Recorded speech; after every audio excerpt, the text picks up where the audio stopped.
rammed into your head, into your spirit. You understand exactly what it's all about. So God has reset us. He said, okay, I put you back to square one. Right? Now you're an adult. Now, I just said to the man there, he said, in John 5, he said, now that made whole, sin no more, lest the worst thing come upon thee. So he said, I'm putting you back to square one.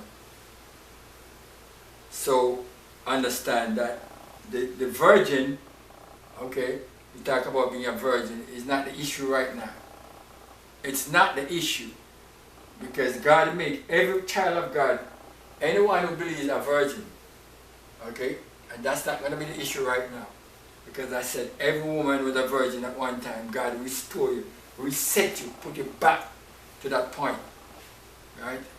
And then he said, no, okay, like he said, I set before you two ways, life and death. Blessing and cursing. Choose life. You choose life. Okay? And he said, okay, I'm going to make you be able to stay on that path. Just listen to what I'm saying, follow what I'm saying, and just watch me. As I move, just watch me. Just follow me. Okay? Follow me. Right? Follow me. Follow me. As he told his disciples. He said, follow me. Follow me. He said to Matthew, Levi, they said, follow me. Follow me. Come with me. Come with me. You will be alright. You will be alright if you follow me. So these 10 virgins, I'm telling you, the Lord told every one of them to follow him. Right? Come with them. But the decision that they make at the beginning is going to determine what's going to happen to them in the end. And so it is. Right? So many times you know of these young people who started out serving God, that's like how you are, and they were baptized with you. We had all that zeal. We used to sing, we used to be so zealous about church, but today, the zeal we have about church, we must understand there's a difference between that and the zeal to be like Christ. You see? You know, so that's when we really have to face up to it. The zeal to be like about church things. I mean, church, we must never miss church, right? Okay, fine. I'm always there when they call me, yes. Okay, but when the time comes for you to make a decision about something that has to do with your salvation, right?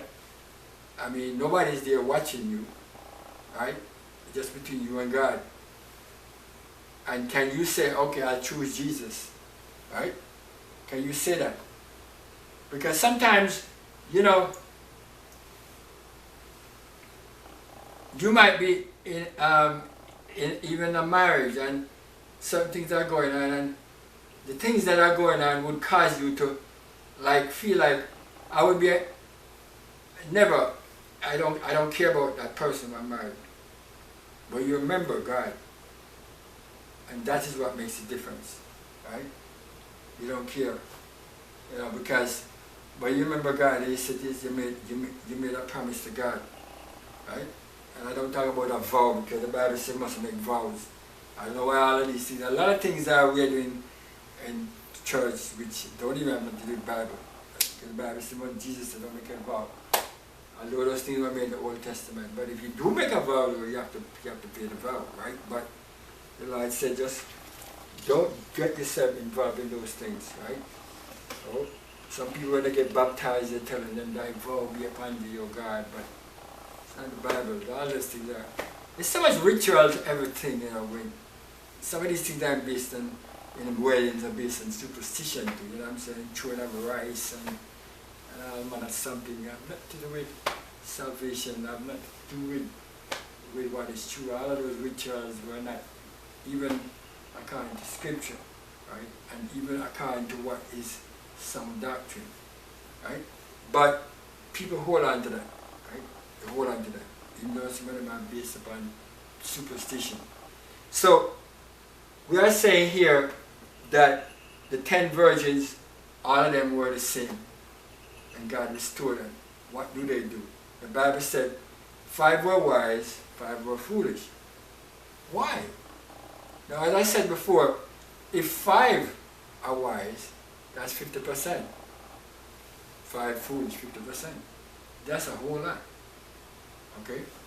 That is really to tell you that at least half of the people who profess to serve God, they're not going to make it. And that's a whole lot. So you have to decide yourself, hey, that's a big problem there right now. Then I want to be saved, okay?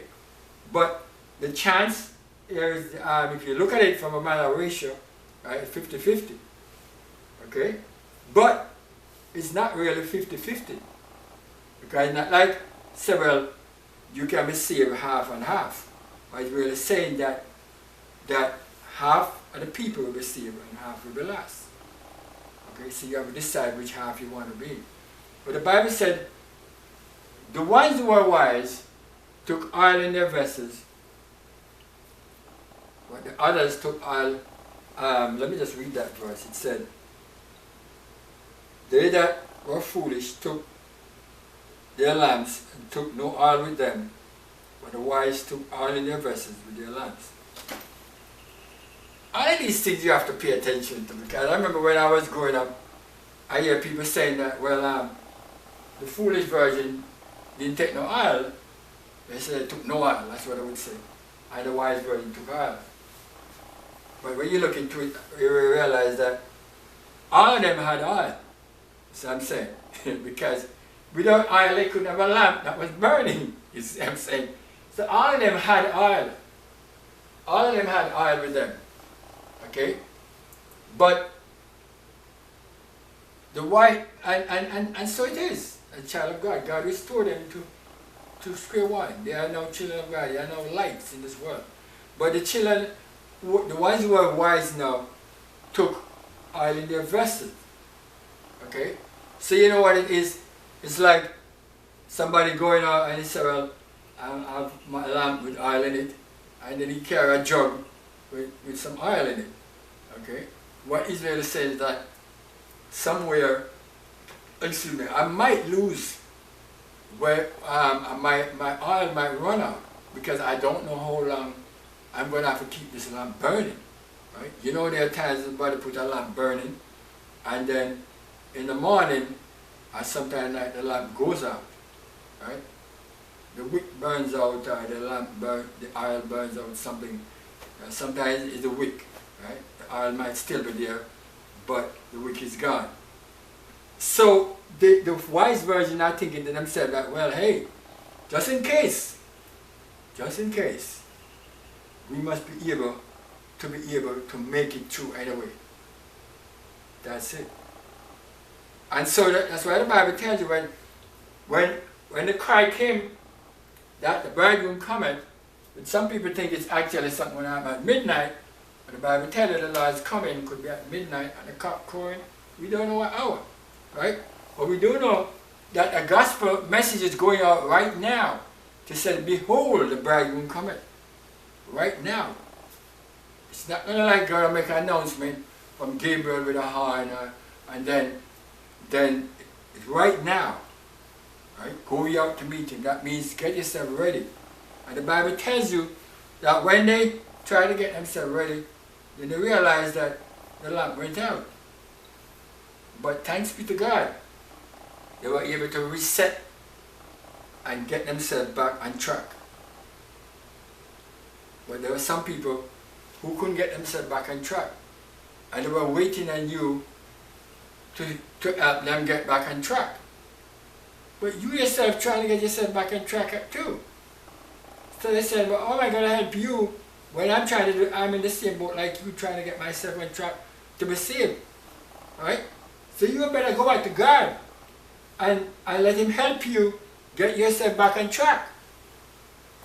But they found out that the decision that they had made in the beginning, right, was going to backfire upon them. And so they were seeking to get themselves back on track until Jesus came, and they still don't get themselves back on track.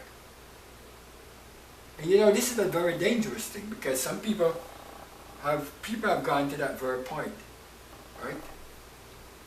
That's why David said in the Psalm, he said, cast me not away from thy presence, and take not thy Holy Spirit from me.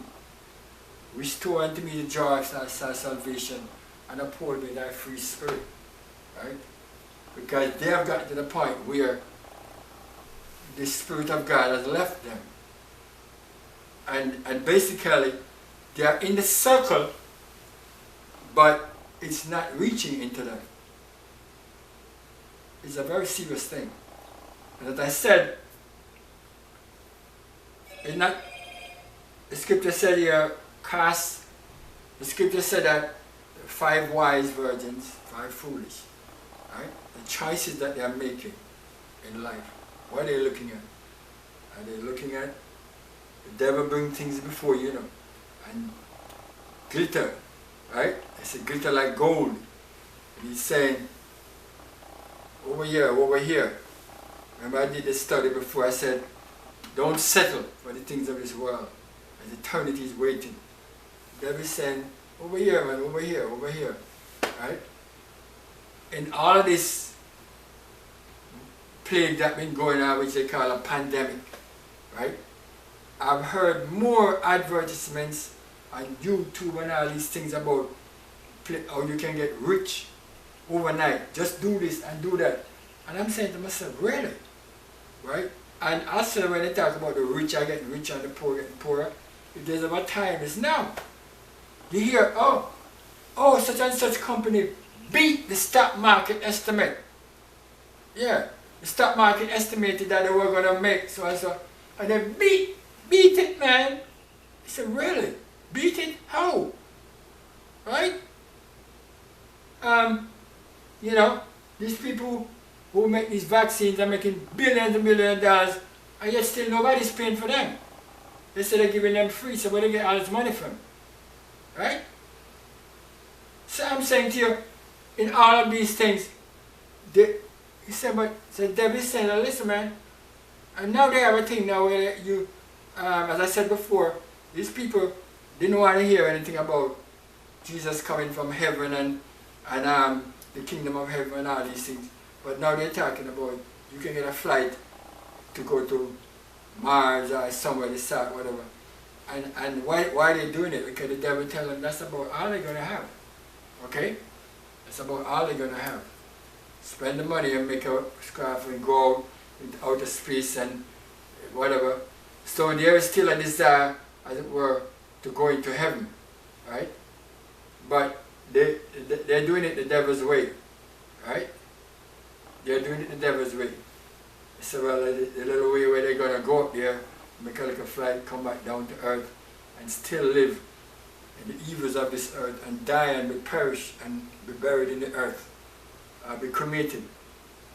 There is nothing, right? The devil is still tempting people, showing them all manner of things. That's why I said to you, with all what's going on in the world here today now, everybody's seeing it. Everybody's seeing what's going on. Right? Not just you and me, you don't have to be a Christian to see. Everybody's seeing it. But what are we doing about it? Right? So, am I among the wise virgins? Am I among the wise virgins? Am I among the foolish virgins? How am I supposed to know? Right? You're going to wait until when you're on your deathbed, if you make it there. Right? As I told the funeral I went to last week, Sunday, a person went to bed. He didn't wake up. Right? He didn't show up for work. Right? So, and I remember talking to him. Because I told him, I said, you're a guy who's, when other co-workers die, you scared him to come to the funeral. I said, what do you think is that going to do for you? Are you scared to come at a funeral? Because, I mean, you can die just like any other co-worker. So why, if they have a funeral, you can't come? Right? I told him that many years ago. And now, his co-workers were there at the funeral.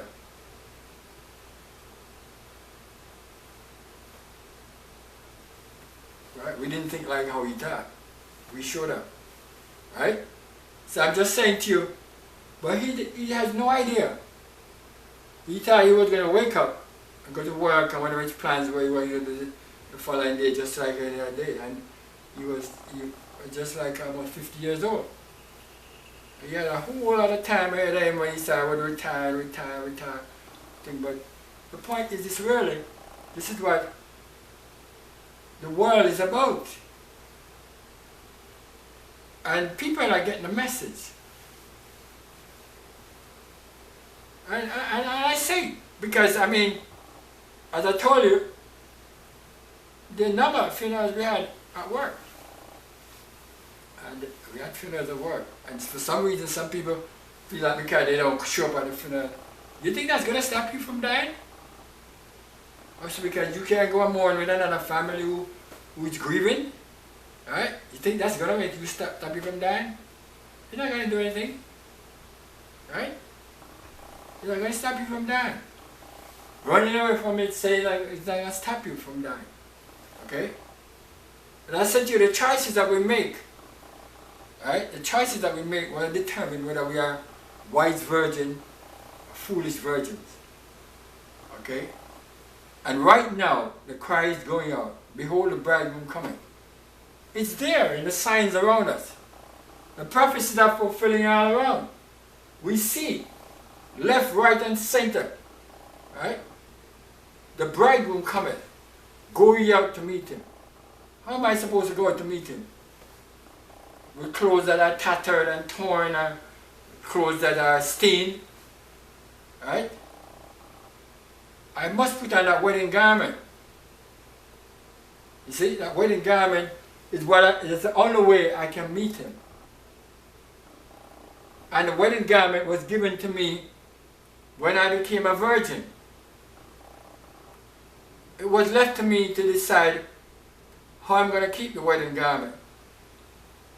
Right? It was given to me. Some people got the wedding garment and they took it off. Went back to the wallowing in the mire. Okay? Like a dog returned his vomit and a sow is wallowing in the mire. Some people got the wedding garment and they have it messed up. Okay? But we went over that before. The Bible said it must be without spot, without wrinkle, any such thing. When I say all of these things, I'm thinking about them very seriously. I'm not just saying them casually. Because I remember one time this young sister was making some exhortation or something at church, and she was talking slowly, and I told her, I said, I know why you're talking like that. Because the same thing you're saying, it's searching you back, you're looking back into it to see whether your life lines up with it or not. And that's what the wise virgins do. And that's what all the virgins should be doing. You see? Because that oil, you see, that oil in their vessels, right, is what is going to restore them. Okay? The Bible said, while they all tarried, all of the lamps went out. So when they went out now, how do you get yourself back on track? How do you get yourself back? How do you get yourself restored? How are you going to be able to make it? So you must have a recourse, something to get you back on track. The Bible tells you in Ephesians chapter 6, it said, take the shield of faith, we'll be able to quench the fiery darts of the wicked. And I've thought about that many times, because sometimes when the devil can't reach you with it, closely, right?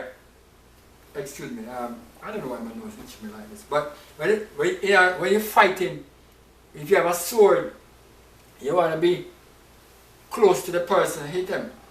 But when you have a dart, you can stay from far and throw the dart. The devil does that.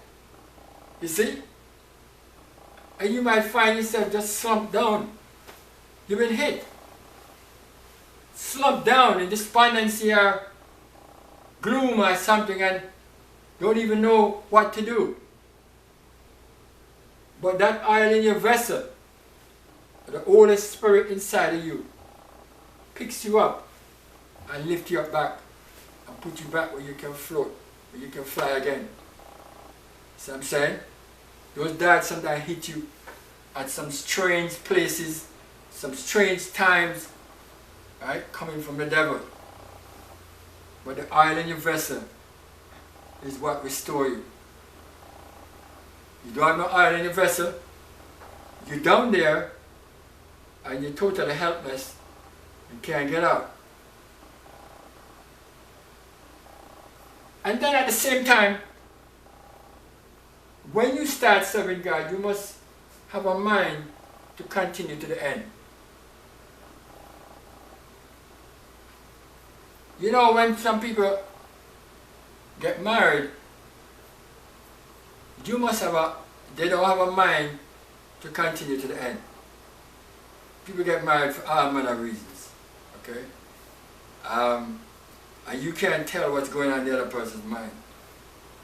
You know, it's all this glamour and whatever and all these things and whatever. And they said to themselves, well, in another 3 months I'm done with this. You know, I just doing it because I like the excitement and the you know, the fanfare and everything. And I'm not going to be in this thing for more than 3 months. You know, I'm done with it. Maybe 2 years, you know. And I might stay with it for 5 years, and that's about it. Okay? Now, when you start in, I know definitely, they're going to say to themselves, definitely, I'm not going to be growing old with this person. Okay? By the time I live a certain amount of age, I'm gone. Right? Man decided, well, this wife is too old for me now. I want a young woman. I mean, so it's gone. Right? And he said, she served her purpose when she was young, and now you go seeking young women. Right? Why I say that is that you can't tell what's in that person's mind, unless I tell you. Right? So many marriages are fraud from day one. Right? Were lies that were told to each other. Right? From day one. And as such, they don't even stand in the sight of God. Okay? They are just covenants of lies. Okay? Lies upon lies. But I say this, that for everyone who enters into a marriage covenant with Christ, you must make sure that you want to stay into it, comes what may, whatever it is, even to your last breath, till you actually die. Right? Whatever it is, whatever it is. But some people don't start their salvation with that kind of mindset. And that's why it's so easy for the devil to trap them. Because even for those who have that mindset, they're going to have a fight. And the devil is going to seek to let them change their mind. Show them another way. Show them that, hey, this thing is taking too long. Or, you know, here is a better way for you to do it. Right? The devil will tell you all of those things.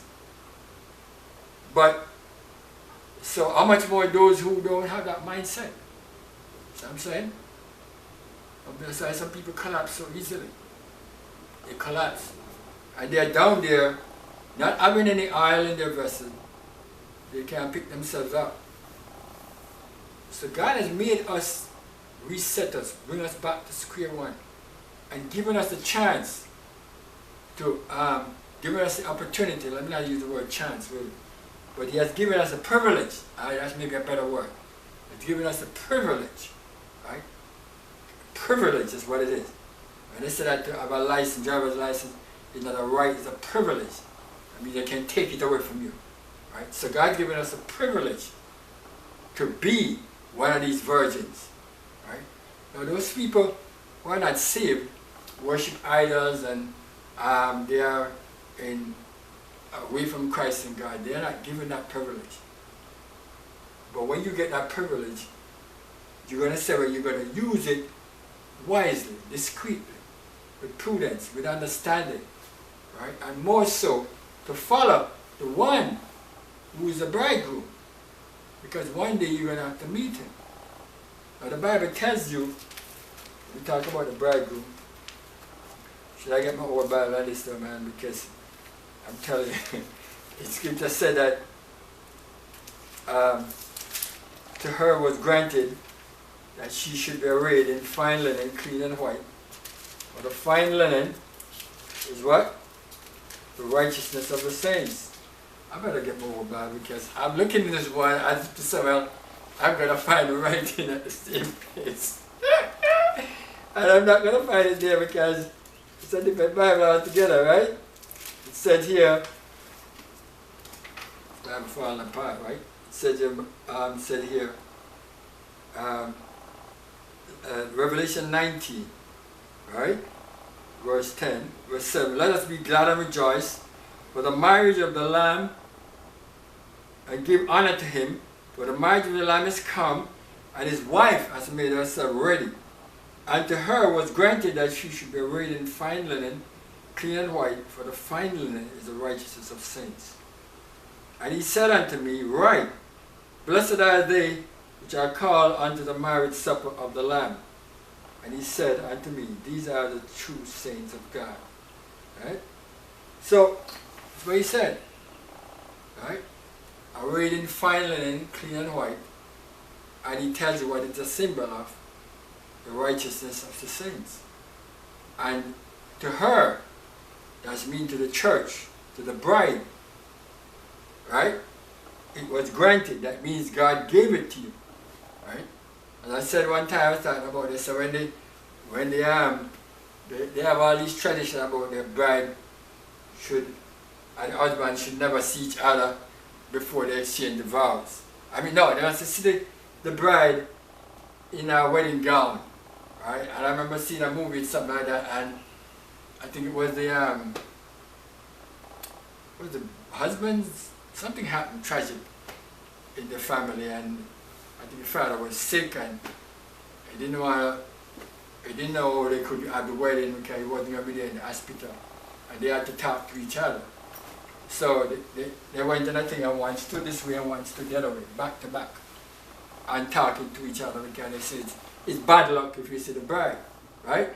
In her gown because she was already dressed when the news came.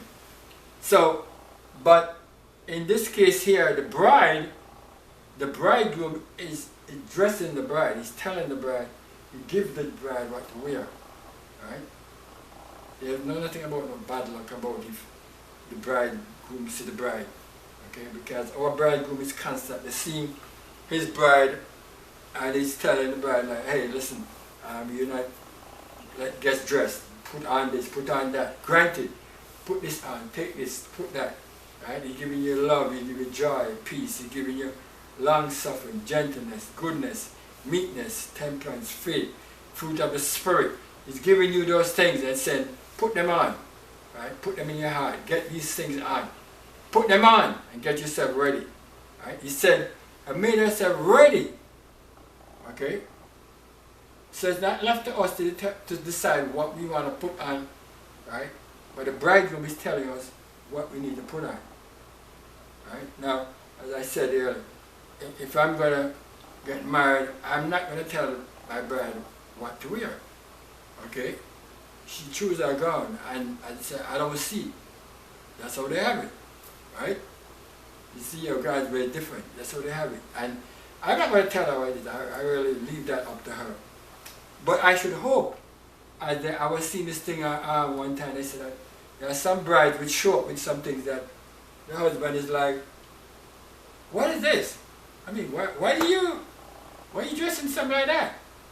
And then he stopped because he can't embarrass her and tell her like, well, you know, I just say, you know, I won't bother with this wedding. You know what I'm saying? But so she must use her discretion and don't show up with something that would let him feel embarrassed. Okay, right?